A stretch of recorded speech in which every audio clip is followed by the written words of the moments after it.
We are recording, and this is another episode of The Old School. Who thought that we would have a fourth episode? It's a miracle we lasted this long. That's right. We have a small but loyal audience. Yes. Today's topic is meant to build on our excellent conversation last week. What was that about? I forgot. Something about TV and Sesame Street. And we bad-mouthed Elmo for about an hour, if I recall. And why not? Right. You know? So that's kind of a backwards tease where we want them to go back and watch that other episode, or listen, not watch, but listen. This is why it's good to have a recording experience to individuals such as yourself on this podcast. You know, bring that kind of insight into the workings. You know, that little back advertising. Hey, go check out the previous episode. Well, I could do shameless plugs for my survey business called A Heart Solutions, but I won't. Wait a minute. So today we're talking about praise. We came with an agenda. I thought we were talking about pitchers and catchers reporting. Baseball season starting. You're already getting off topic. I'm sorry. It's a little bit early for that. Stay focused, Herr Miller. Yes. Again, I'm Dr. Jim Bourgeois, and this is Ross Miller. And we're talking about praise. We're not going to praise each other. That would be really, really weird. Good job, Ross. I like the way you said that. The intricacy in which you made your point, mixed in with nuance and yet humor, really brought home the point. So technically speaking, if we ever complimented each other, it would be interpreted as ironic. Is that right? Certainly. And here's a test question. Okay. What would happen if you praised a German person, somebody in Germany? How would they respond? Do you want me to say this in German? No.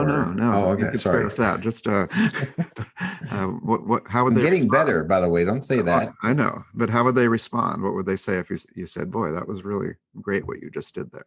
I think they'd be confused, wouldn't they? They would. For example, if you praise their attire, maybe you say, "That's a really great shirt," and their response would probably be to minimize it, right? And say, "Oh, isn't it too old looking or out of date?" That they come up with a way to minimize it. Right. So that's a cultural thing, but do a act of praise to an American. We feed on that, don't we? Well, it's just part of the kind of the cultural relationship kind of guidelines and expectations, as it were. I think there's an expectation that, I mean, not necessarily compliment, certainly not right off the bat, but I mean, I think certainly it allows for it much more so than Germany does. Well, and we're also quite used to the thumbs up on these digital platforms that we both don't use. Not me, no. But you hit that thumb and you've complimented somebody, and you don't have to articulate anything. Just, I like it.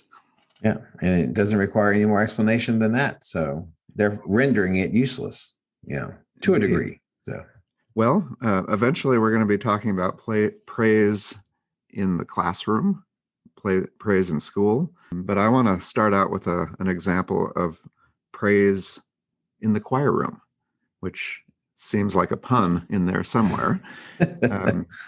But I will say that I've spent many years working as a choir director. In fact, maybe people from my choir are listening to this. As a director of a relatively small choir, whenever they finished something in rehearsal, the eyes would look up and somebody has to say something. And typically it's the director who will tell them something. And my standard response was, "That wasn't horrible." And they took that as high praise, because really I never said good job or that was great. Occasionally I would say I had some goosebumps, and that was about the best I did, but it was real. I had goosebumps and I told them. But for the most part, I kept that to a minimum. And the idea was that the music itself, was something sacred and something that was valuable on its own. And so you don't need to praise something like that. So transition that, you can think about parenting. I mean, maybe we start there and then work our way into the classroom. What about your daughter? Do you do any praise with her? I do find myself much more so than I do in the classroom, mainly because I'm more invested in her socio-emotional development. But I mean, at the same time, I think I do say good job. I try not to be effusive. If I say good job, it's simply, hey, good job. I won't necessarily elaborate. But I am also keen to say, maybe you want to rethink how you did that. This is not necessarily the best course to take. And here's the problem. Okay. You no doubt remember this. Maybe do, maybe you don't. I don't know. But I'm at this stage with her. She's 6 and she's dancing and she attempts to sing. And the question is, do you evaluate her dancing and singing abilities on its face, or do you quantify it with the fact that she's 6 years old? You're telling me you're insulting the vocal ability of a 6-year-old? Is that what you're about to say? I have told her in the past that she didn't quite hit the note or she didn't quite nail it. And I've been very kind of reticent to kind of go all in on praising her either for her dancing abilities or her musical abilities. Rather, I will say, hey, you tried very hard. That's great. It's a good job. You're trying that way, but not praising the act in and of itself. So it's a nuanced approach, I grant you, and one that a 6-year-old is not likely to pick up on. Although my kid is smart, she's a brainy one, so she might. But I don't know. I'm just very cautious about not doing it, certainly gratuitously, but simply not doing it at all to a certain degree. So, well, I know your daughter's really smart and articulate, and so she probably said something like, well, Father, I noticed that you're giving informational praise and not trying to diminish my long-term intrinsic motivation to dance or sing. Thank you for that. I think the biggest thing that I do, I guess, to encourage her is to afford her more possibilities and opportunities to do something. So, for example, during the quarantine, she has developed a very keen interest in and a near obsession with ancient Egypt. And so as an historian, I must tell you, I feel a little verklempt when I consider that my kid is getting into ancient Egypt. But just, instead of saying, hey, great job for liking ancient Egypt, or, wow, you're so smart. Rather, I spend time trying to find opportunities for her to kind of exercise that intelligence and that interest, and not attaching anything else to it other than her being able to swim in the waters of ancient Egyptian knowledge and what have you. And this is going so far as to, because she told me a couple weeks ago, rather, that she wanted to learn another language. And so I thought, oh, great, German or maybe French. Her mother speaks.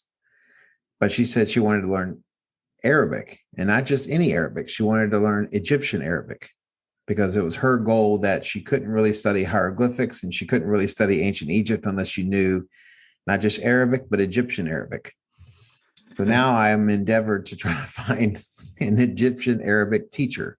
So that's what you hope for, I think, in the sense that you want to foster desire and interest in a particular subject, but you don't want to cheapen it by being a bit too effusive with whatever praise you're doling out. Well, I think your system is clearly working if you're creating a scholar and an archaeologist at such a young age. I want to talk a little bit about my kids. I'm going to kind of put them all in one. I don't want to talk about them personally, but the general idea, for example, in athletics, if I'm working with them, I notice that they're putting in heavy effort and pushing through challenges.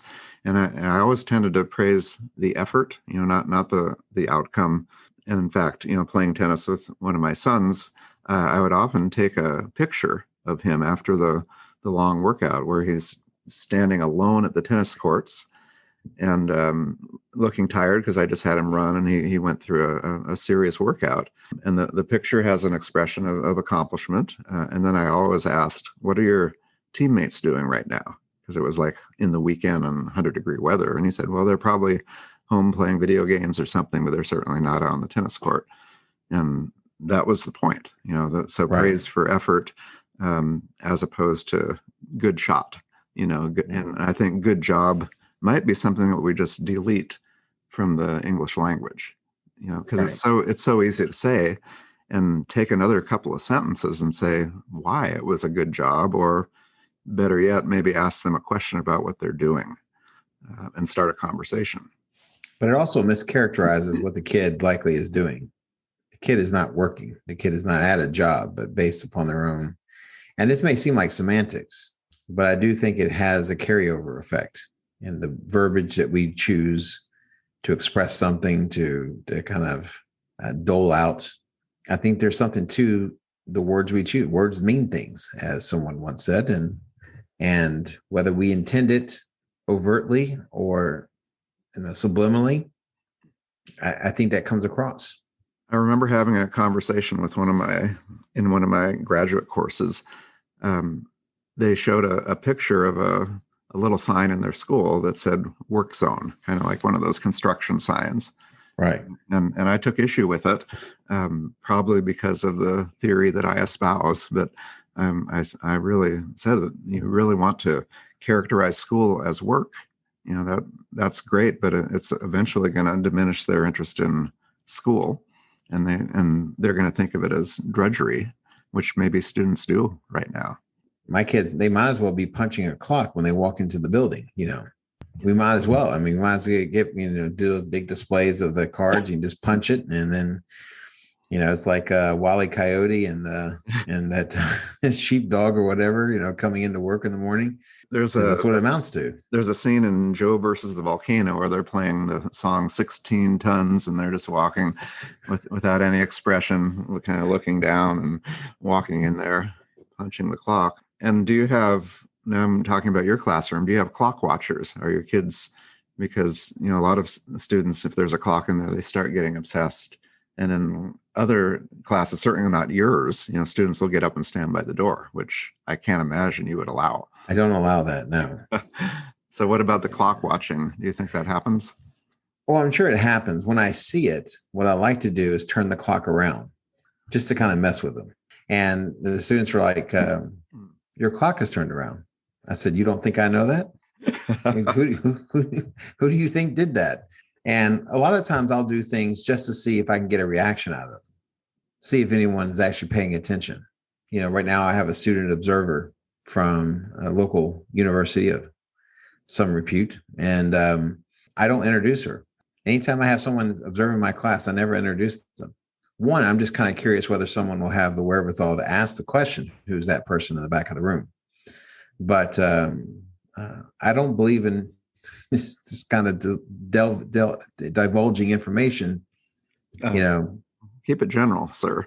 Yeah. So what I'm saying? I don't give out information, and and part of that is just my sometimes reticent nature in the classroom. But I would suggest that you introduce your student teacher. Well, she's not a student teacher. Well, I think that the students want to know, because everybody thinks that people are watching them. They think that this person was sent to watch them personally. Right. Who are they and what are they looking for? Clearly, they're not evaluating you because they're much younger and college student. So that student will say, well, this person's looking at us. So, in your shoes, I would definitely do a quick introduction and then leave it behind. But the mystery seems a little bit unnecessary, don't you think? I don't know. I kind of enjoy it on some level. Well, I just like the uncertainty, so just, because I think there's kind of this false sense that they've got everything figured out. And I think when something new enters into their realm, I think that's not necessarily a bad thing. Well, but you got to have the confidence to bring up the question. Yeah. And then you would tell them, don't ask, we're working here. No, if someone asked, I'd tell them, but no one's asked, so. That's a little bit odd. Keep them guessing. Yes. I do that with my dog. We actually feed him every night, which we probably should. But about half the time we'll move the bowl someplace else. And so they'll race to where the bowl should be and nothing there. And then they'll start searching the house. It's highly entertaining, but we're keeping them guessing. So is that what you want with your students? Sure. There's no sense to spell everything out for them. Okay. So, well, tell me about how you use praise in school, because I gave an example of my church choir that didn't get really much. Do you use verbal praise? I think the extent of my verbal praise is to say something like, "That's not bad," or "I've never thought of that." And one, I think part of the rationale, certainly with "that's not bad," is to suggest that we could always do better. I mean, to suggest that someone in the 11th grade hit it out of the park intellectually seems rather presumptuous. I never thought about that before. Can, to a certain degree, put us on the same level, in a sense that, not necessarily that I'm trying to put myself down to their level, but at the same time, I want them to be recognized for thinking perhaps differently than their colleagues, differently than maybe I have thought in the past. I think they deserve, say, praise, but certainly the recognition that they've come up with something. But then that's all I will say. It's like I never thought of that before. So anything I do, it's quite measured and it's quite brief, and then I move on quite quickly. So I would imagine that's the extent of what I might do in a classroom. I want to dig in a little bit. I've seen your class, many times, and we used to teach together, and I've had the privilege. For most of it, I mean, you do lecture, but most of your class is discussion, and so Right. You're carrying on a discussion with your students, and maybe you're not compelled to say even anything after a student talks. But I think you have a few different options. You can, number one, say nothing and call on another student, and I'm sure you do that. Sometimes you do what you just said, an acknowledgement and maybe a type of praise, at least an affirmation. Right. But also on the other hand, sometimes the students say some outlandish things, as high school students will, or try to claim something that's a little bit too much, and you will write them right on the spot. Is that right?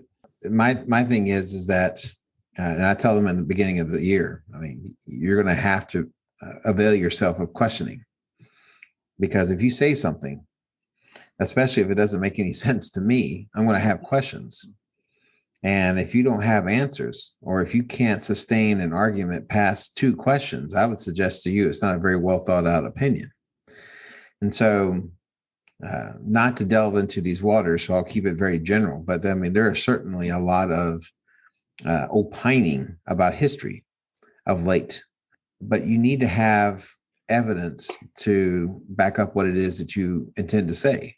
I recognize that adolescence is the time when you have dumb ideas. And so I'm accepting of that. And I don't mind that happening. I don't mind them saying stupid stuff. Now, if I think they have malevolent intentions, then I have a problem, and I'll make a bigger conversation out of it. But just if they say stupid stuff, I'll just ask them to explain themselves, to prove themselves. Usually, because the kids cannot go beyond 1 or 2 questions, I've made my point without making it too directly. But I will make sure that it's understood that there wasn't much foundation behind that idea. So there's really a couple of areas where praise comes into play. There would be praise for performance, like you're commenting on somebody's work or their participation in a discussion. But there's also behavior, praise for doing something right, normally for not doing something wrong. You can imagine, maybe this is not a high school technique, but it's certainly a middle school technique where some student, all the students are standing in a line, and you say, the teacher says, well, Johnny, to use your word always for a student, little Johnny is doing a great job standing quietly in line. And that's an example of praising to that student, but also for the benefit of the group. Right. And what's implied is you knuckleheads need to be like Johnny a little bit. Right. What do you think of that type of, praise for behavior, first of all? I have a problem with praising what should be expected in the first place. If my daughter was to do what she should do. I might tussle her hair, or I might, squeeze her shoulder or something like that, something. But I try not to make it verbal, and I try certainly not make it effusive. I think it's problematic because then people are doing things for the wrong reasons. If they start chasing the praise, if they start chasing the whatever it is that the adult is doling out, then they're doing it for the wrong reason. And it also means that they're just as likely to stop doing it. And if they don't get the praise, or if they don't get whatever it is they've been getting leading up to this moment. So for me, praising for something that should already take place and that should be expected, I don't hold with. Well, I'm thinking back to early in my teaching career before I became enlightened into some of the motivational theory that I reference. I used to have more punitive discipline than anything, but I had a seating chart in front of me. I've never told you this before, with all the students' names. Right. And then if they spoke out of turn or did something, that they shouldn't be doing, I would just put a 1 down there, and I would say to them in German, minus eins. So they lost a point that comes off of their grade. And then they would just take it, and then sometimes it would escalate. And I'd say minus 1. And suddenly their grade is suffering, and they start to raise up a little bit. Right. But the other side of it is I told students, and this is how I kind of won back those students who were in the hole for that day. Right. They say something that surprises me with their wisdom. Okay. You say plus eins, and they love it. Oh, wow, I got a plus eins from Herr Burgess. Right. Wow, that's not easy to get. They don't come. I mean, my choir would probably get very few of those plus einses because I didn't hand them out. But that's kind of a form of contingent rewards and praise that I really wouldn't hold with today. But right. Looking back, that was kind of a system not unlike elementary schools. And maybe you can talk about that, these color-coded systems where a student gets their notebook signed, or they're on a green or a blue. Have you thought about that at all? I know that for my daughter, she is aiming for like a certain color, and she feels contrite if she doesn't get that color. I never talked to her about this in relation to the colors. I always talk about it in relation to her behavior. I said, she said, I didn't have a good day today. I said, well, why is that? Well, I was talking too much. And I would say, well, maybe you shouldn't do that. And I'm not trying to be flippant, but at the same time, there was a great story about a Jew, in his relationship with his father, and his father saying, you might as well be a mensch.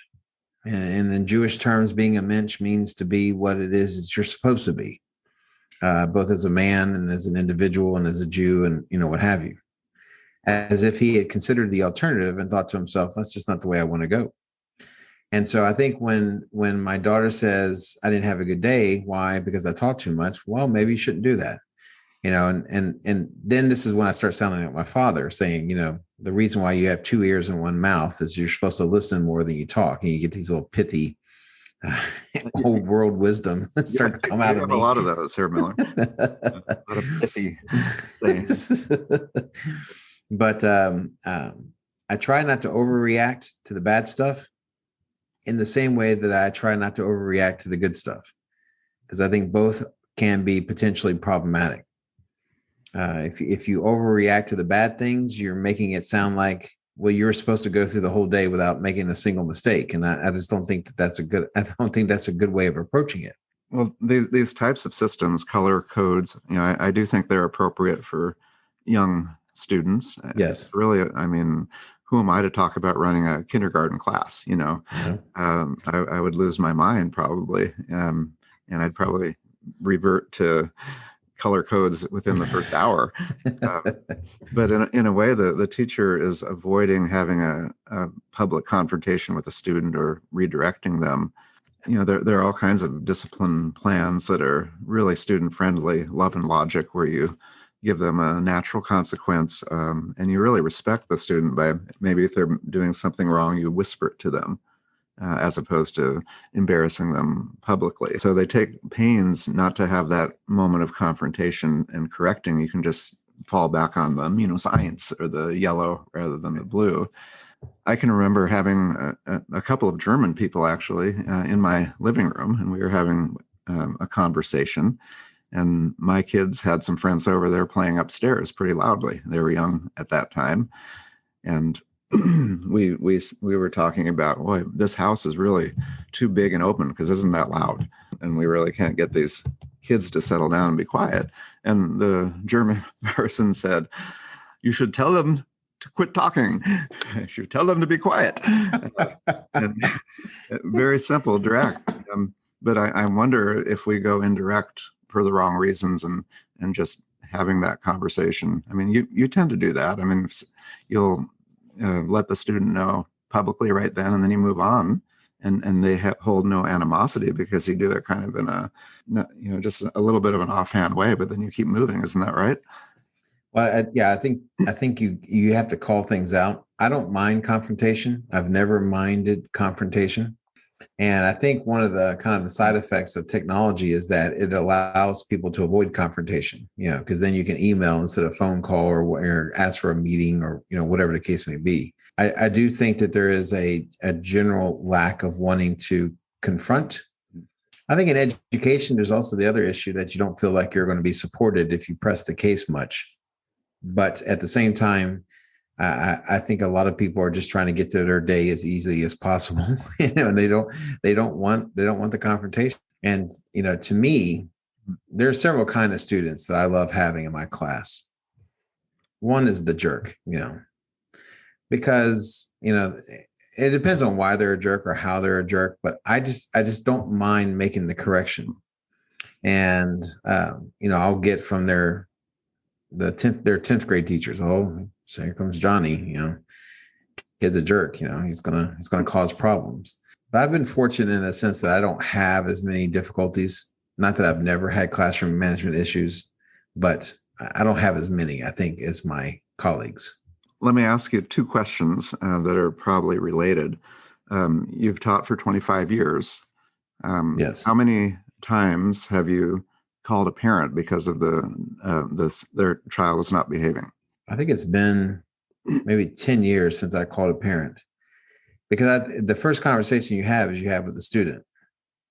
And I said, listen, we can either hash this out like adults, because I'm dealing with 11th graders. They should damn well be able to handle their business without having other people brought in. And that's how I kind of explained it to them. I said, there's no reason why you and I can't figure this stuff out without having given your parents or the administration involved. 9.99 times out of 10, that works, because they're being treated like an adult and they're expecting to act like an adult. And they also don't want any additional hassle. Now, if someone did something heinous, then that kind of takes it out of my hands. But I think it's been 10 years since I've called a parent. Wow, that is a long time. I think a lot of teachers who might be listening would wonder, because they're calling parents all the time. Now, you're talking about behavior stuff. Now, I'm required to call parents as far as like grades. Oh yeah, that's different. That's different. But as far as like behavior goes, then no, it's been a while. I mean, you could call parents because the student has shown improvement or something, and that means a lot to parents. The other question you kind of anticipated, but I'll ask it anyway. In those 25 years, how many disciplinary referrals have you written? I haven't written one of those in maybe 20 years. I mean, I just, it always seemed like a failure to have something leave my classroom as far as a problem goes, as if I could not deal with it myself. Now, that does not come from a point of pride where I must deal with it myself, but simply that I have the ability to deal with something myself. And why would you make the impression to your bosses by the constant sending of referrals to the office that you can handle? You cannot handle your business. That never seemed to me like a good idea. So part of it was, that was part of my motivation, was to be able to try to find a way to deal with it myself, between myself and the student, but otherwise it's just a question of being able to handle my job correctly. Well, in a way, imagine you're with that student for a full year, so you want to maintain that positive relationship, and it's almost a breach of trust, bringing Right. in somebody else. School administrators probably prefer teachers to handle it themselves. They would never say that. Sure. But I think it's implicit. Mm. I took kind of a long-term approach because, as a German teacher, I often had students for 4 years. Right. And so that relationship had to, be long-term. I think earlier in my career, I did write referrals. I didn't really have any other tools and I wasn't as assertive as I am now. But as I taught later, I could pretty much handle it. And I enjoyed those conversations in the hallway, and you probably do as well. You take them out, and there's a little bit of release because you tell them what they did, and hopefully they're not peeing on the ground. As you don't scare them that much, but you try to do it to maintain their dignity, and so there's a way to do it well, and it's not about you; it's about the student. So if you kind of strike that balance, you're not trying to scare them like that. You're trying to rebuild as you correct. And based on something you just said, and what some teachers, I don't say a lot of teachers, some teachers have this difficulty in delineating. And that is whenever a kid acts like a knucklehead in your class, in all likelihood, it has nothing to do with you. So why you yourself would get angry doesn't make any sense. It likely has to do with something else outside of school. Maybe at home, maybe with friends, maybe with it could be 50,000 other things. Right. But it's a pretty unique egotism to assume it has to be about you. And yeah.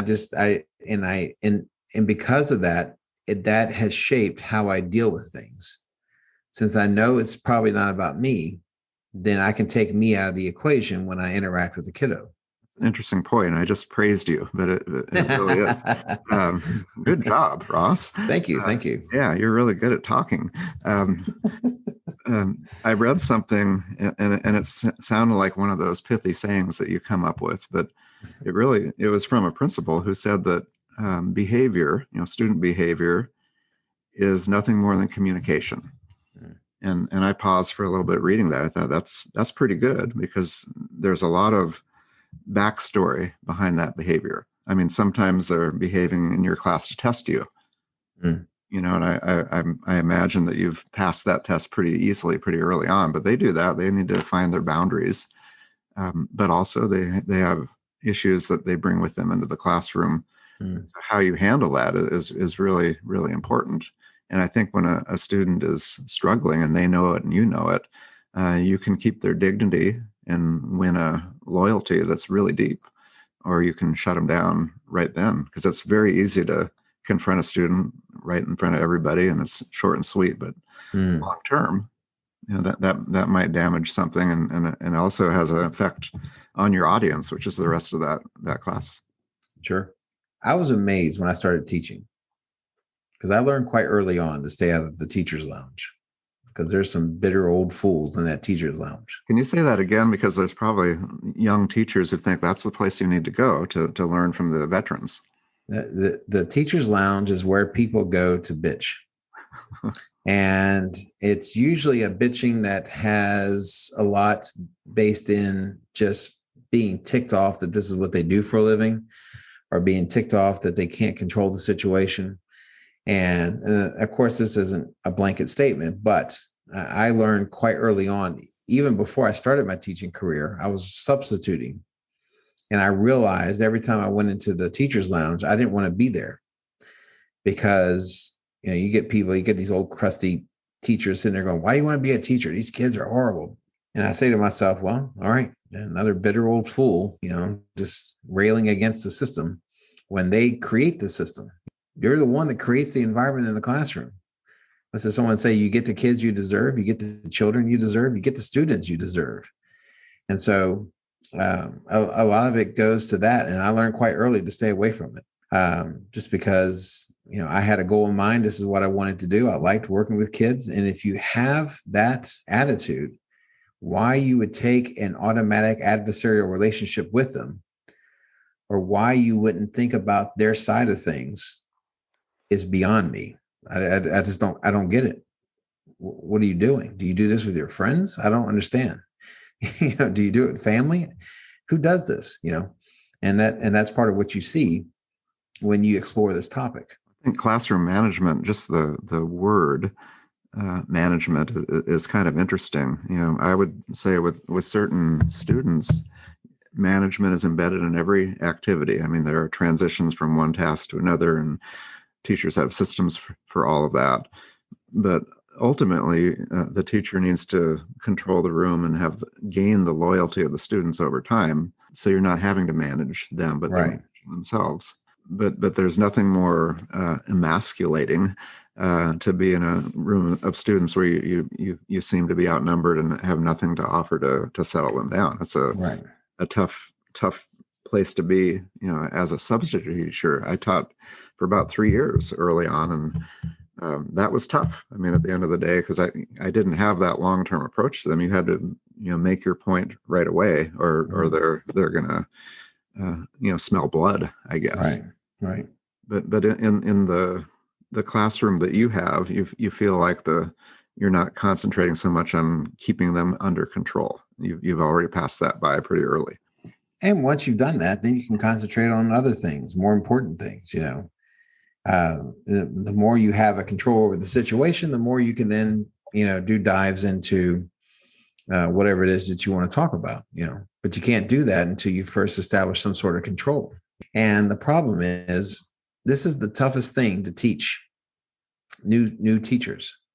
And you could say that part of it is a little bit like, is it something that you can really teach?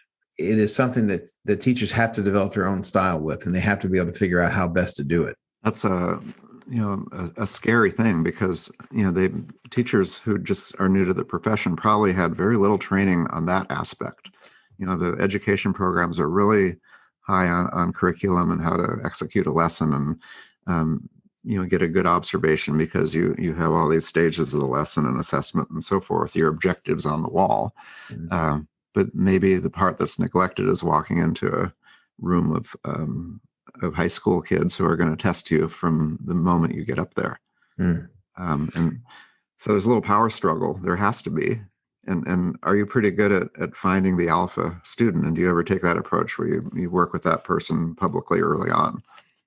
Early on in my career, it's actually one of the ways that I dealt with one of my more challenging students, is I channeled her aggression, and it was aggression. Yeah. I channeled it into making her the leader of the classroom. And I think, no one had ever thought to tap her for a leadership position. And as a result of that, I think to a certain extent, she thrived in that role. And because the kids were just as perhaps fearful of her as they were of me, I think that she was effective. Now, we would sometimes have conversations, if I thought she was getting a little too heavy-handed. There's a reason why someone's an alpha dog. They have some sort of natural innate ability to lead people. And all you have to do is direct them to lead in the right direction.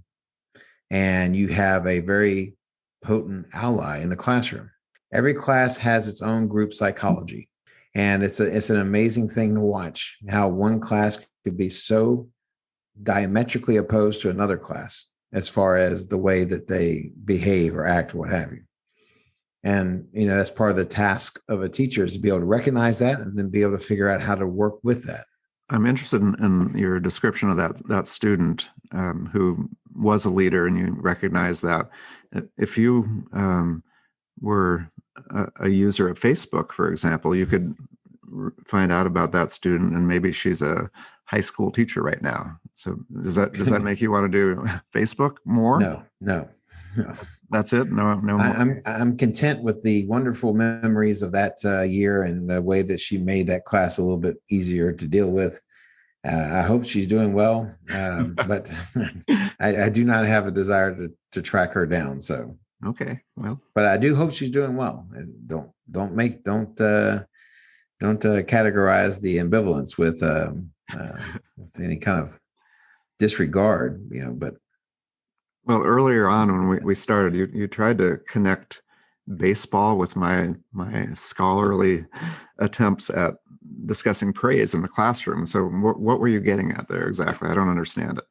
I just thought that's what we were talking about, but you thought we were going to come here and talk about baseball? It's possible. I don't know why we can't. I mean, it's the time of the year. For every time of the year, there's a season. For everything, there's a season. Thank you for not singing. I was starting to worry right there that here we go again. I'm going to have to use the editing function of this. But baseball is an allegory, and it is something that we can all learn from. We can all benefit from. We can all grow as a result of. Even those who hate baseball, as one historian said, when you hear someone say they hate baseball, you can detect a bitterness, like they know they're missing out on something. They know there's something they just simply do not get. So I think baseball lends itself to a lesson for all of us to make us better people and a better country. Well, I do know that I regret bringing that up because you start to wax whimsical. I do. About pitchers and catchers, and I wonder what the heck you're talking about. The pop of the leather, the sounds of the spring, once more reemerging. So, in your next life, you're going to be a broadcaster for baseball. That's your dream. It is my dream. That's true. So, well, there could be a generation of students who would either celebrate that or regret it. Yes, but to lend my dusky deltones to the pastoral game, that kind of nice, easy way of whiling away a couple hours in the summer, that would be a good life. Well, on that happy note, yes, Herr Miller, we're going to conclude with our podcast, and maybe we'll jump right into baseball next time because those pitchers and catchers will be ready to go. Yes, indeed. All right, say goodbye, Herr Miller. Goodbye, here, Dr. Bourgeois. Goodbye, Herr Miller.